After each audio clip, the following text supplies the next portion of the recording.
नमस्कार। इस दीपावली मंगल मिलन के समारोह में आप सभी जनों का सत सत बार अभिनंदन है।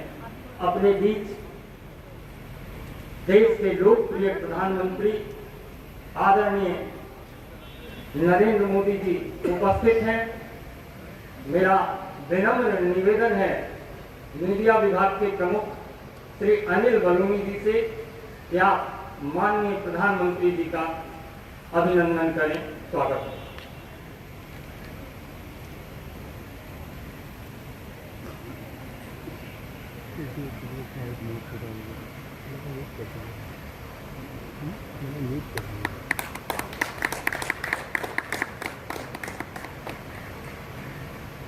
अपने बीच विश्व की सबसे बड़ी पार्टी भारतीय जनता पार्टी के माननीय राष्ट्रीय अध्यक्ष श्री जगत प्रकाश नड्डा जी का भी स्वागत करें। माननीय अनिल जी, देश के यशस्वी गृह मंत्री माननीय अमित शाह जी का भी स्वागत करें। हमारे दो राष्ट्रीय महामंत्री द्वय श्री विनोद तावड़े जी का और डॉक्टर राधा मोहन अग्रवाल जी का अभिनंदन करें। और आज मैं इस शुभ अवसर पर आग्रह करते हैं माननीय अध्यक्ष जगत प्रकाश नड्डा जी से इस समारोह में उद्बोधन दें। माननीय जगत प्रकाश नड्डा जी। हमारे भारत के यशस्वी प्रधानमंत्री सम्माननीय नरेंद्र मोदी जी, भारत के गृह मंत्री, हमारे सभी वरिष्ठ पदाधिकारी मंचासी और यहाँ उपस्थित हमारे देश के सभी वरिष्ठ पत्रकार बंधु जिन्हें हम चौथा स्तंभ कहते हैं। आज हम सब लोग दीपावली मिलन के अवसर पर यहाँ पर एकत्र आए हैं। प्रधानमंत्री जी की बहुत इच्छा थी कि हम दीपावली मिलन के अवसर पर पत्रकारों से मिलें। उन्होंने इच्छा व्यक्त की। इस चुनाव के दौरान भी समय निकाल करके वो आए हैं। सबसे पहले तो मैं आप सब की ओर से और अपनी ओर से उनका हार्दिक अभिनंदन करता हूँ, स्वागत करता हूँ। साथ ही साथ अन्य योजना और इस कारण से आज 13.5 करोड़ लोग गरीबी की रेखा से ऊपर आ गए और अति गरीबी 1% से भी कम हो गई। ये हमको बताता है कि सच में आज दीपावली की खुशी घर घर पहुंच।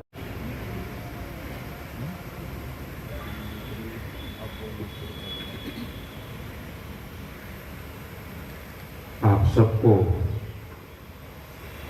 दीपावली के पावन पर्व की अनेक अनेक शुभकामनाएं। छठ का पर्व भी अब राष्ट्रीय पर्व बन गया है तो और खुशी की बात है। और मैं देख रहा हूं कि पहले कुछ राज्यों के पर्व ज्यादातर वहीं तक सीमित रहते थे, लेकिन इलेक्ट्रॉनिक मीडिया की दुनिया का जैसे जैसे प्रभाव बढ़ा है उसका एक बात नजर आ रही है। जैसे नवरात्रि मैं देख रहा हूँ ग्लोबल हो गई, दुर्गा पूजा तो ग्लोबल हो गई, इवन काइट फ्लाइंग तो एक अच्छा संकेत है। छठ पूजा भी मैं देख रहा हूँ कि हिंदुस्तान के हर कोने में उसका महात्मा है। ये ठीक है कि उसके मूलभूत तत्वों की चर्चा बहुत कम होती है, क्योंकि उसमें सबसे बड़ा संदेश ये है कि कहा तो जाता है कि मनुष्य का स्वभाव है उगते सूरज की पूजा करना, लेकिन छठ पूजा वो उत्सव है जो डूबते सूरज की पूजा करना भी सिखाता है। और ये जीवन के लिए बहुत बड़ा संदेश है उसमें। तो इन सभी त्योहारों की मेरी तरफ से आप सबको बहुत बहुत शुभकामनाएं हैं। बहुत कठिन समय से दुनिया गुजरी। कोविड ने यानी मानव जात के इतिहास में जो बहुत बड़ी चीजें दर्दनाक हैं उसमें से वो एक कालखंड रहा, और उस कालखंड के कारण हमारी जो व्यवस्थाएं होती हैं, जो नियमितता होती हैं, वो भी खंडित हुई। तो पहले तो मैं जब यहाँ पार्टी का मैं संगठन का काम करता था, 1100 का रोड रहता था, तब भी ऐसे अवसर पर सबसे मिलना हो जाता था। प्रधानमंत्री बनने के बाद भी एक मौका मिलता था, लेकिन वो भी बीच में बहुत बड़ा गैप हो गया। लेकिन मैं देख रहा हूं कि इस बार पूरी तरह वो जो दबाव था कोविड का, पूरी तरह मुक्ति का आनंद इस बार उत्सव में नजर आया है। सब दूर उत्सव उसी प्रकार से मनाए गए हैं। लेकिन उस कालखंड में हमने कुछ साथियों को भी खोया। मैं व्यक्तिगत रूप से जिन पत्रकार मित्रों को जानता था उनको खोया, कुछ उनके परिवारजनों को खोया, ये भी मेरे पास जानकारी मिली। और जब मैं इन दिनों, एक बात मैं जानता नहीं कि ऐसा विषय कहना चाहिए नहीं कहना चाहिए, लेकिन एक मैं अनुभव कर रहा हूं कि पिछले दिनों छोटी आयु के कुछ पत्रकारों को हमने खोया है। वैसे तो हम लोग दुनिया को पढ़ाते हैं, हम पढ़े लिखे हैं तभी तो पढ़ाते हैं, लेकिन 40 के बाद कम से कम एक रेगुलर मेडिकल चेकअप होना चाहिए। और जैसे हम लोगों की पब्लिक लाइफ है, तो आपकी भी उतनी ही गति से पब्लिक लाइफ तनावपूर्ण और आपाधापी की रहती है। हम कोई ऐसी व्यवस्था विकसित कर सकते हैं कि जिसमें मेडिकल चेकअप के लिए सरकार भी कोई व्यवस्था करे, आपके बिजनेस हाउसेज हैं वो भी कुछ व्यवस्था करें। लेकिन 40 के बाद हमारे फील्ड के जितने भी साथी हैं, उनके परिवारजन भी हैं, हम एक रेगुलर मेडिकल चेकअप का, क्योंकि मैं सचमुच में बहुत हैरान हूं कि 40-50 की आयु के लोग हमने खो दिए।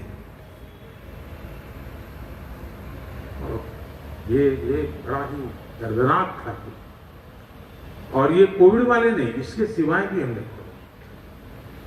तो ये मन को, जब जिसको जानते हैं, सालों से जानते हैं, कभी मिले नहीं लेकिन देखते हैं, उनकी बातों को सुनते हैं, कभी पढ़ते हैं, तो एक लगाव तो होता ही है, आत्मीय संबंध होता है। और उनका जाना एक जरा मन को पीड़ा देता है।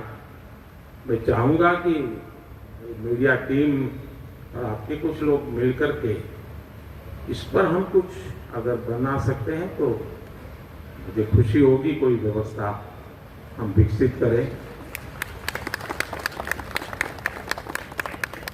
साथियों, ये माहौल इन दिनों इतना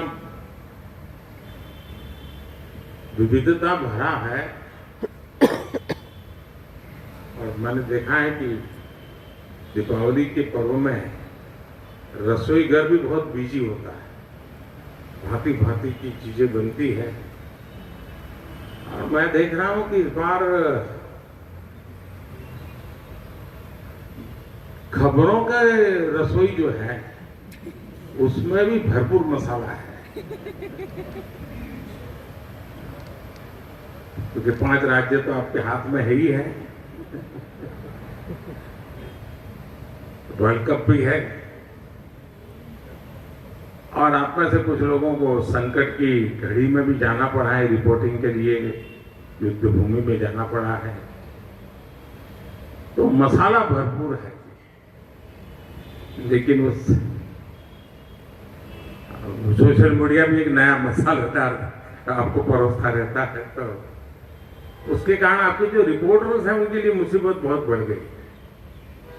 वरना गांव या दूर दराज जिलों में जो रिपोर्टर थे वही आपके लिए अल्टीमेट वर्ड था उनका, क्योंकि उनने जो भेजा तो आप मानते थे, यार अपना आदमी सही बताया होगा।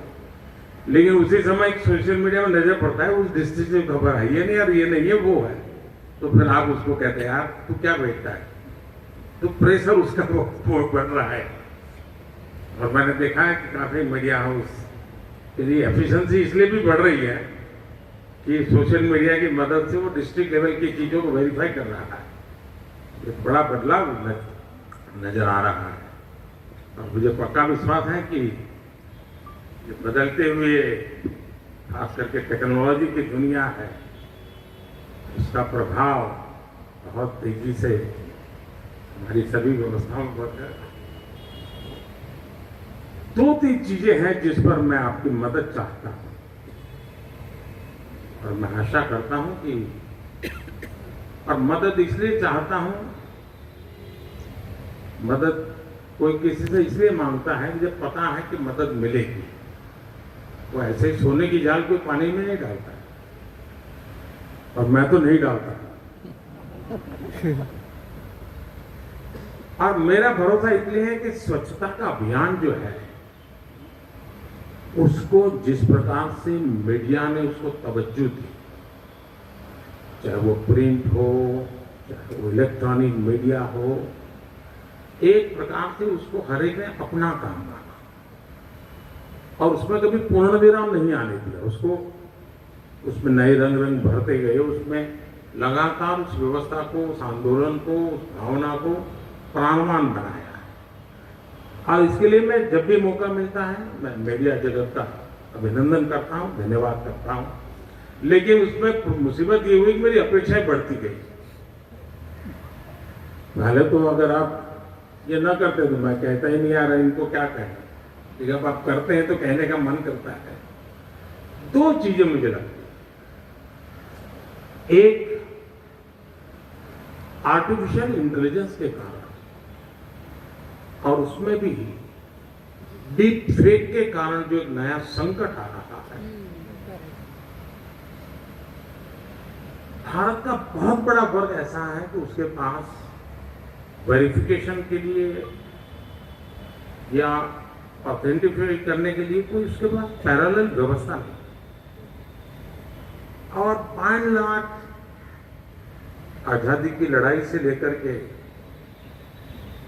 भारत में जिस भी चीजें से मीडिया शब्द जुड़ता है उसकी एक इज्जत है। जैसे कोई भी व्यक्ति हो गेरे हुए कपड़े हैं तो हमारे यहाँ एक स्वाभाविक उसके विरासत में इज्जत मिल जाती है उसको, वैसा मीडिया को भी एक विरासत का लाभ उसको मिलता है। और उसके कारण डीप फेक हो तो भी वो भरोसा कर लेता है यार ऐसे थोड़ा आया होगा, कुछ तो होगा।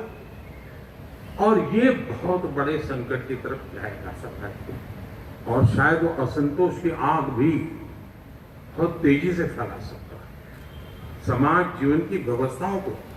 और ये बहुत मुश्किल काम होता है, बहुत मुश्किल काम होता है।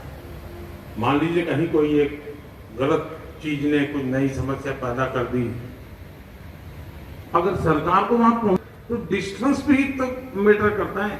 अब आपको तो डिस्टेंस समय मैटर ही नहीं करता है, तुरंत पहुंच जाता है। अगर लोगों को एजुकेट कर सकते हमारे कार्यक्रमों के द्वारा कि आखिर है क्या, आर्टिफिशियल इंटेलिजेंस कैसे काम कर रहा है, डीप फेक क्या कर सकता है और कितना बड़ा संकट पैदा कर सकता है, और उसमें जो चाहे वो बना सकते हैं। मैंने अभी एक वीडियो देखा जिसमें मैं गरबे गा रहा हूं और मैं खुद भी देख रहा क्या बढ़िया बना है। जबकि मैं स्कूल एज के बाद कभी मौका नहीं मिला मुझे। मैं स्कूल में बहुत अच्छा खेलता था गरबे, बहुत ही अच्छा खेलता था, लेकिन बाद में कभी मौका नहीं मिला। लेकिन अभी जैसे आज ही बनाया हुआ ऐसा वीडियो, ये आर्टिफिशियल इंटेलिजेंस की ताकत है, उसने बना के रख दिया है और चल रहा है। और जो मुझे प्यार करते हैं वो भी इसको फॉरवर्ड कर रहे हैं। मैं औरों का उदाहरण देना नहीं चाहता, क्योंकि मैंने दिया नहीं, मैंने अपना ही दिया। लेकिन एक चिंता का विषय, हम आर्टिफिशियल इंटेलिजेंस, हम जैसी सोसाइटी जो विविधताओं से भरी है, जब पहले मूवी आते थे एक आध कहावत उस मूवी में आ जाए, आती थी चली जाती थी। आज एक आध कहावत आ जाए तो पूरी मूवी चलना बंद हो जाए, मुश्किल हो जाता है कि तुमने उस समाज का अपमान किया, वो किया, ठिकाना किया था। वो उसने अरबों खरबों करोड़ों रुपए कुछ भी खर्च किया, उसको पूछने वाला नहीं है। तुम जवाब दो तुमने क्या किया, यह हाल है। ऐसे में आप कि शास्त्र को तो समझाने से तो कोई लाभ बहुत ज्यादा नहीं है, लेकिन उसके प्रभाव क्या हो रहे हैं उदाहरणों के साथ, तो कोई भी, वैसे मुझे जब इस विषय को आगे बढ़ाने व्यक्ति चैट जीपीटी के लोग मिले थे, तो मैंने उनको कहा था कि जैसे सिगरेट पे आता है इससे कैंसरस, पीना तुम्हारी मर्जी, लेकिन लिखा हुआ है ये हेल्थ के लिए हैजार्ड है, ऐसा लिखा हुआ। तो मैंने कहा तुम्हारा जो भी चैट जीपीटी का उपयोग करता है या कोई इस प्रकार से एआई का उपयोग करता है, तो वहां एक आना चाहिए, इट्स अ डीप फेक, फिर उसको देखे, आनंद करे, जो करना है करे, लेकिन उस पर आना चाहिए। तो उन्होंने कहा साहब मुझे भी बड़ी चिंता है कि ये मैंने कर तो दिया, लेकिन कैसे रुकेगा, तो बड़ा चिंता का विषय है। दूसरी मेरी एक अपेक्षा है जिसको मैं समझता हूं कि आप जरूर मदद कर सकते हैं। किसी भी समाज में, व्यक्ति में, राष्ट्र जीवन में कुछ पल आते हैं, कुछ कालखंड आता है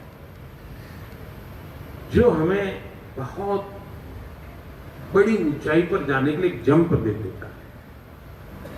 आज मैं जो वैश्विक परिस्थितियां देख रहा हूं, जिस जगह पे मैं हूं, तो मुझे कुछ ज्यादा गहराई में देखने का अवसर मिलता है। मैं समझता हूं शायद ऐसा काल हम लोगों के सामने हम देख पाए। हमारा ये कालखंड उस भव्यता की तरफ जाने वाला कालखंड से जुड़ा हुआ है।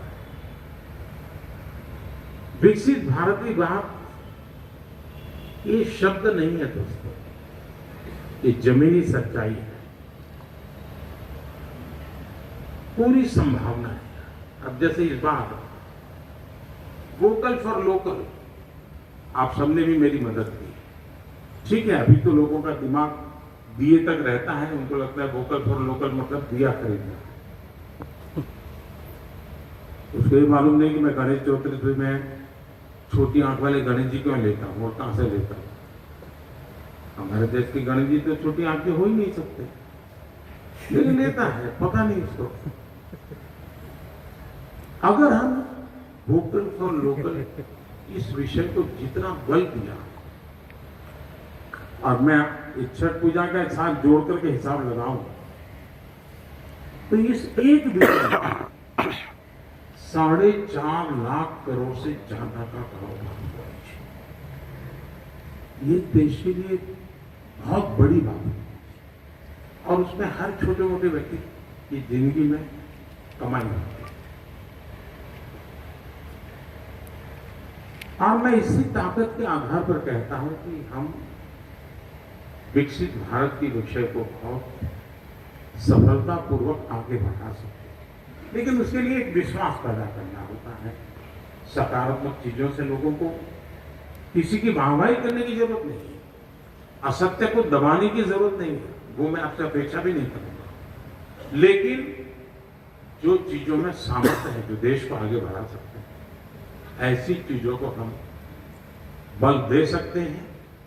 और ये भी सही है कि विकास, आर्थिक बाबतें, ये अब केंद्र में रहने वाली हैं आने वाले 25 साल तक, क्योंकि विश्व भी हमारा मूल्यांकन उस बात पर कर रहा है।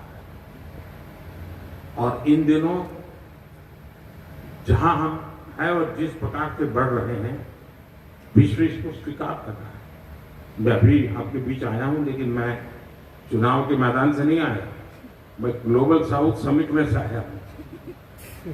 130 देशों का ग्लोबल साउथ समिट का होना, ये अपने आप में मैं मानता हूं, जो आपके यहाँ जो विदेश में मंत्रालय की चीजें देखते होंगे कि लगता होगा कि ये बहुत बड़ी बात है, यानी कुछ तो है जिसके कारण ये हो रहा है।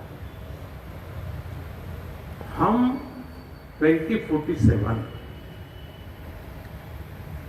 विकसित भारत का मिजाज, अब देखिए दांडी यात्रा, भारत का मीडिया का ध्यान बहुत कम गया था। महात्मा गांधी जब भारत में उस समय जो भी मीडिया पैदा हुआ था, वो सिर्फ आजादी की लड़ाई के लिए पैदा हुआ, वो अंग्रेजों के खिलाफ जंग के लिए पैदा हुआ। लेकिन उसके बावजूद भी उसको दांडी यात्रा की ताकत नजर नहीं आई थी। पहली बार जब एक विदेशी पत्रकार ने उसकी स्टोरी की, उसने बाद में लोगों को चौकन्ना कर दिया कि ये क्या हो रहा है। वरना लगता यही था कि एक छोटे से रूट पे 250 लोग चल रहे हैं, अरे चुटकी भर नमक उठा के होना क्या है। तो उस पत्रकार ने लिखा ये कोई बहुत बड़े रिवॉल्यूशन का ये मजबूती है इसको। अब उसके बाद हिंदुस्तान के मीडिया ने भी, और वो एक ऐसा टर्निंग पॉइंट बन गया कि जिसने देश को विश्वास पैदा कर दिया था और आजादी लेकर ये अपने आप में बहुत बड़ा। मैं समझता हूं कि कोविड के संकट में दुनिया की तुलना में हमारा जो कुछ भी अचीवमेंट है उसने भारत के लोगों में विश्वास पैदा किया है, दुनिया में पैदा किया है कि भारत अब रुकने वाला नहीं है। आप कैसे मदद कर सकते हैं, लोगों को कैसे मोटिवेट कर सकते हैं, आगे बढ़ने के सपने आप जैसे यानी ये बहुत बड़ा उसका इको इफेक्ट होता है व्यवस्थाओं पर। और वो इसको मैं मानता हूं आज जो इस दिवाली में इतना बड़ा मार्केट, उसके पीछे एक कारण ये एस्पिरेशनल सोसाइटी है जो बहुत तेजी से बराबरी करना चाहती है। और आज उसके जेब में बैंक अकाउंट है, रुपए कार्ड है, रेडी पटरी ठेले वाले लोग उनको 2 राउंड 3 राउंड बैंक से लोन, सामने से मोबाइल फोन पे मैसेज आता है कि भाई तुम्हारा कारोबार अच्छा है तुम और लोन ले लो। और एनपीए हार्डली 1%। एक बड़ा इंटरेस्टिंग उदाहरण मैंने कई बार आपने मुझे सुना भी होगा, लेकिन मैं दोबारा उसको रिपीट करना आपको समय दे रहा हूं। मैं मध्य प्रदेश में शहडोल क्षेत्र में गया था। 2 चीजें मुझे बड़ी ही इंस्पायर कर गई। एक तो मेरा कार्यक्रम था, मैं एक आदिवासी गांव में समय बिताना चाहता था, तो मैं शहडोल के पास गया। तो वहां जो विमेन सेल्फ हेल्प ग्रुप है उसकी कुछ बहनों को उन्होंने बुलाया था और कुछ यूथ को बुलाया था, नौजवान। जब नौजवानों से मैं मिला तो मैंने पूछा आपका गांव, तो बोले मिनी ब्राजील है। अब मैं इतने साल मध्य प्रदेश में संगठन का काम किया था, मैं मुख्यमंत्री रहा, लेकिन मैंने कभी सुना नहीं था। तो मेरा कान सतर्क हो गया। मैंने कहा मिनी ब्राजील क्या है? बोले साहब हमारे हर गली में फुटबॉल क्लब है, और बोले हमारे यहाँ, और एक कोई मुस्लिम सज्जन थे, नाम मैं भूल गया, वे पहले खेलते थे, फिर शायद उनको फिजिकल प्रॉब्लम हुआ, फिर वो कोच के रूप में काम कर, वो उस गांव के थे। उन्होंने इसको एक मिशन मोड में लिया और परिणाम ये मुझे बता रहे थे कि साहब हमारे कुछ घर ऐसे हैं जहां की 4-4 पीढ़ी के लोग फुटबॉल के नेशनल प्लेयर रहे। और बोले हमारे यहाँ गांव में जब फुटबॉल का फेस्टिवल होता है, यार में एक बार फेस्टिवल करते हैं, तो अगल बगल के 20,000 लोग तो दर्शक होते हैं। छोटे बच्चे फुटबॉल, 80 साल के बुजुर्ग फुटबॉल। मैंने कहा भाई मानना पड़ेगा, शायद ब्राजील में भी ऐसा नहीं होगा। अब ये हमारे देश की ताकत है। दूसरा, मैं उन महिलाओं को मिला, तो मैंने कहा भाई आप लोगों को बुलाया तो यहाँ सिलेक्ट कैसे कर लिया? तो बोले हमें बताया गया कि जो लखपति हैं वो आ सकते हैं। मैंने कहा ये क्या है? तो बोले हमारा जो विमेन सेल्फ हेल्प ग्रुप है, हम इसमें 11 बहनें हैं, किसी में 13 हैं, और हम सभी लोग साल में 1 लाख से ज्यादा कमाने वाली बहनें। तो ये मेरे लिए बड़ी खुशी की बात है। और उसी में से मैं इंस्पायर होकर के मैंने भी एक टारगेट तय किया है कि हम 2 करोड़ महिलाएं जो विमेन सेल्फ हेल्प ग्रुप से जुड़ी हैं, 2 करोड़ लखपति महिलाएं बना का काम अचीव कर। 2 करोड़ लखपति एक ड्रीम देखने का इंस्पिरेशन मेरा वहां था। तो मैं, और ये सारे लोग कोई 5वीं 8वीं 9वीं पढ़े हुए थे, कोई ज्यादा पढ़े नहीं थे। मैंने एक बहन से पूछा मैंने कहा बहन इतने पैसे कमा रहे हो तो क्या कर रहे हो? तो उसने कहा गहने खरीदे। मुझे था शायद पहला जवाब तो यही आएगा, और वो स्वाभाविक है, कोई वो मैं महिलाओं को न्याय नहीं कर रहा हूँ, लेकिन स्वाभाविक था क्योंकि उसको सुरक्षा दिखती है उसमें, जीवन की सुरक्षा का वो साधन है उसे, वो मौसम का साधन नहीं। हमारी ये गलत सोच है।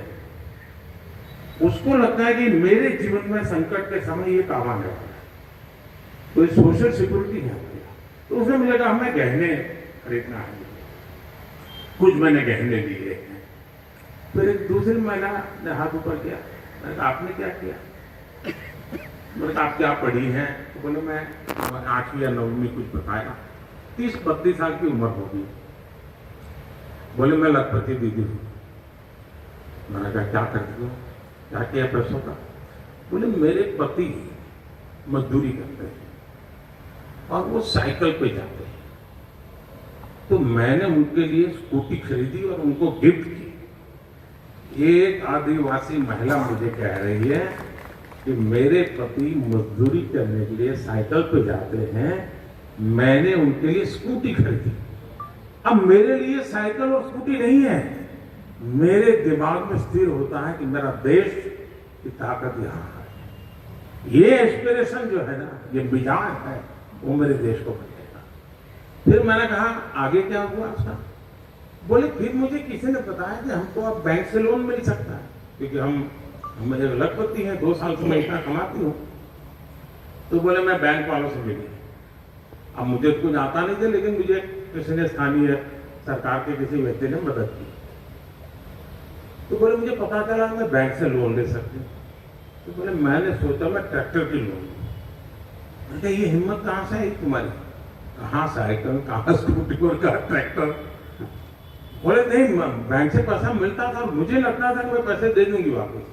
तो बोले मैंने ट्रैक्टर लिया। मैंने ट्रैक्टर मेरे पति को गिफ्ट किया, मेरे पति को मैंने ड्राइविंग सिखाया, और बोले मेरे पति आजकल 8 से 10 गांवों में ट्रैक्टर से खेत जोतने की मजदूरी करते हैं, और बोले 6 महीने के अंदर ट्रैक्टर की मेरी लोन पूरी भरपाई हो जाएगी, और मैं आज गर्व से कह सकती हूं कि मेरा परिवार लखपति है। शहडोल के पास एक ट्राइबल गांव का ये मिजाज, एक आदिवासी 30-32 साल की बेटी के मन में ये कॉन्फिडेंस, ये मुझे कहता है कि देश 2047 में विकसित होकर के रह सकता है अगर हम सबकी ताकत लग जाए। और ये कोई किसी पार्टी का एजेंडा नहीं, भले आज कार्यक्रम इस पार्टी के स्थान पर है, लेकिन पार्टी का कार्यक्रम नहीं, ये देश का। और मुझे इसमें आपकी मदद चाहिए। अब उसमें कैसे? जैसे मान लीजिए आप ही तय करेंगे भाई 10 ऐसे शहर देश में, वो आपके बहुत बड़े बिजनेस हाउसेज का बड़े इवेंट करते हैं। इसी मुद्दे पर कि बताइए इस शहर की इकोनॉमी 1 ट्रिलियन कब तक होगी और कैसे हो सकती है? इस शहर की चर्चा करते हैं। इस शहर की 1 ट्रिलियन है, 3 ट्रिलियन कैसे हो सकती है? बताइए, आइए सब विद्वान आइए, बैठिए मेरे साथ चर्चा कीजिए। आप बुलाइए अपने स्टूडियो, आप उस समिट कीजिए। 10 सिटी, सिर्फ 10 सिटी पकड़िए साहब, वहां आप 2 साल तक ये मोमेंटम लाइए। कोई बिजनेस हाउस वहां 1-2 समिट कर लें, हर महीने 2 महीने कोई समिट हो रहा है, और विषय चर्चा में चल रहा है कि भाई इस शहर को मुझे मेरे राज्य का इकोनॉमी का ड्राइविंग इंजन बना देना है। बन जाएगा, पक्का बन जाएगा। और इसलिए मुझे जो दूसरी मदद आपसे चाहिए, वो दूसरी मदद मुझे ये चाहिए, और त्योहार में तो कुछ मांग भी सकते हैं जी, और मैं तो ऐसा इंसान हूं जिसको मांगने का पूरा हक है, और इसलिए मैं आपसे मांग रहा हूं कि आप कुछ से कुछ योजना बनाइए। 10 शहर अपनी इकोनॉमी को डबल करने के लिए क्या कर सकते हैं, क्या ये, और वही ड्राइविंग फोर्स बनने वाला है जी। मुझे पूरी समझ है इन चीजों की।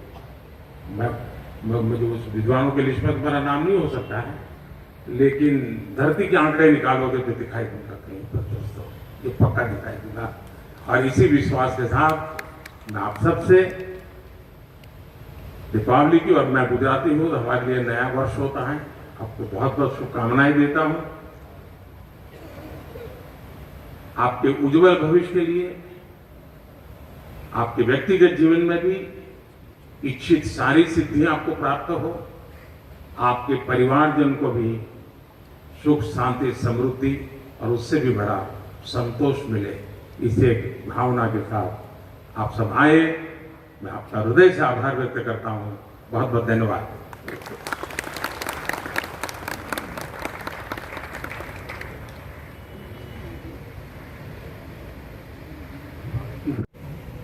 हमारे केंद्रीय मंत्री अनुराग ठाकुर जी, अश्विन वैष्णव जी, हरदीप पुरी जी,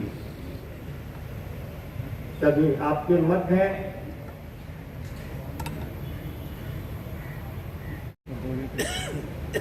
आता पूरा ही है।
अरे वो ऐसे आके ऐसे आएंगे, आ रही है तो सही आराम से खींचना।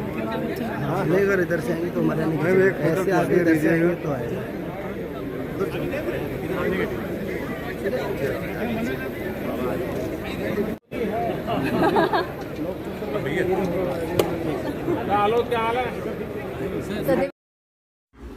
देश के प्रधानमंत्री माननीय नरेंद्र मोदी जी के साथ कुछ सेल्फी पिक्चर और पत्रकार बंधुओं के साथ कुछ सेल्फी पिक्चर।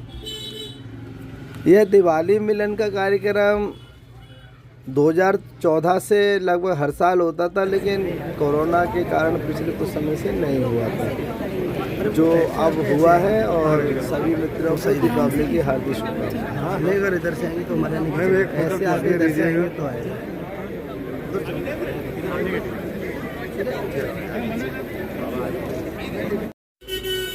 टॉम वड़क्कन जी के साथ, शहजाद पूनावाला जी के साथ, श्री आलोक जी के साथ, अशोक श्रीवास्तव और ऋचा अनिरुद्ध जी,